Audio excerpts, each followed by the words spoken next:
Thank you, Chamberlain. We've gone round town this morning, and we decided to stay put at this filling station that is directly opposite the NNPC tower.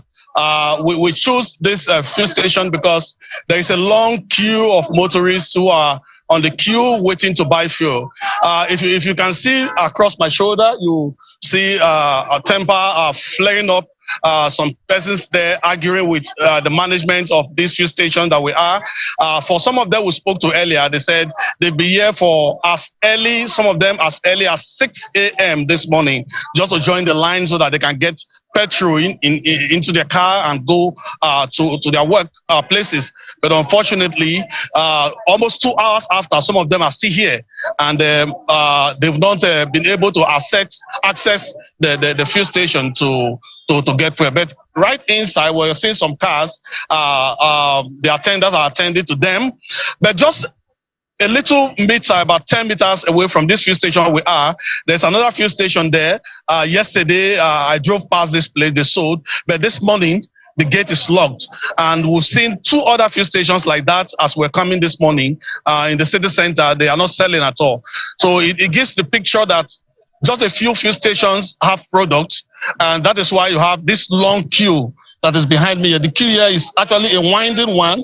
It goes round and turn to the back of the fuel station. It's a very long one, and that is the experience in most fuel stations that have products that are selling this morning.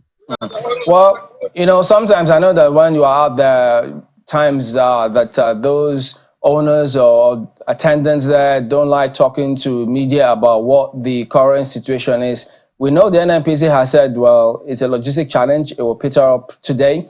But were you able to speak with any of those fuel station owners? Were you lucky to have anyone of them tell you if it will be over today? Unfortunately, we've not been able. Right here, the management of this fuel station refused to talk to us. In fact, they didn't even allow us to stay here and be doing this work we are doing. We have to tell them that we're outside their own premises. They should allow us to do this job. We were intending we could speak to them, let them tell us if they have issues with the supply of products, or what is the reason why this fuel crisis has actually lingered in the FCT for over 2 weeks.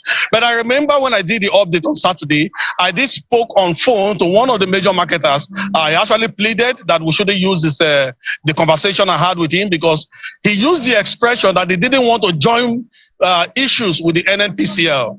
Because when I called him, I did tell him that there was a statement from the NNPCL on Thursday that said the logistic issues that led to the little hiccup in supply has been resolved. And so Saturday was about 3 days after that statement came out.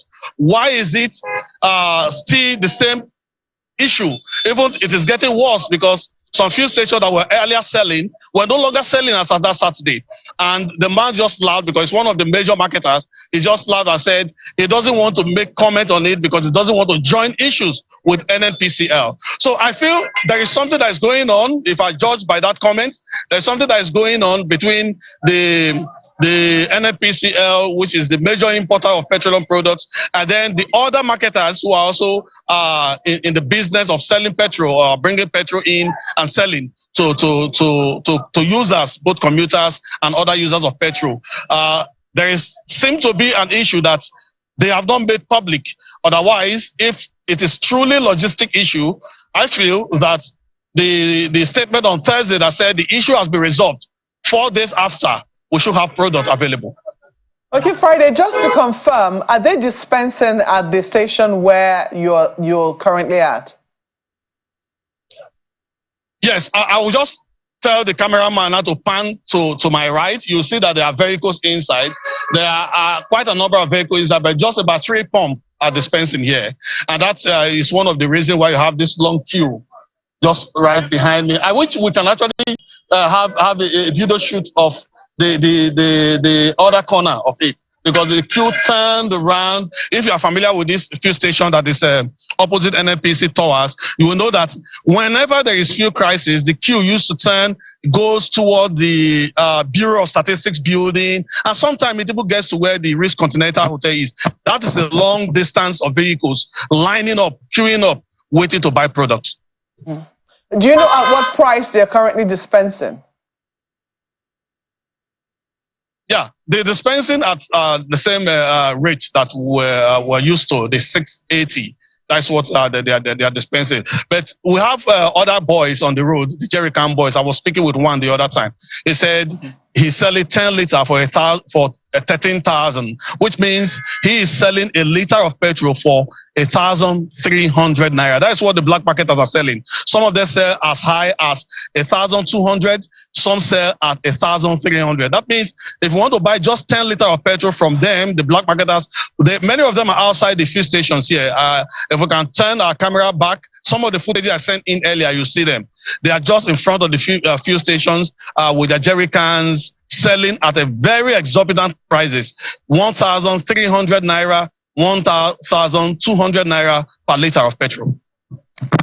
All right, Friday, we want to thank you very much. Just be cautious out there. I mean, these chaps usually are unnecessarily aggressive. Well, not the cause of their problems. They are the ones inflicting this, hard times on Nigerians. So they shouldn't take out any frustrations on the gentlemen, the pressmen who are legitimately carrying out their duties. Thank you for your reporting, Friday.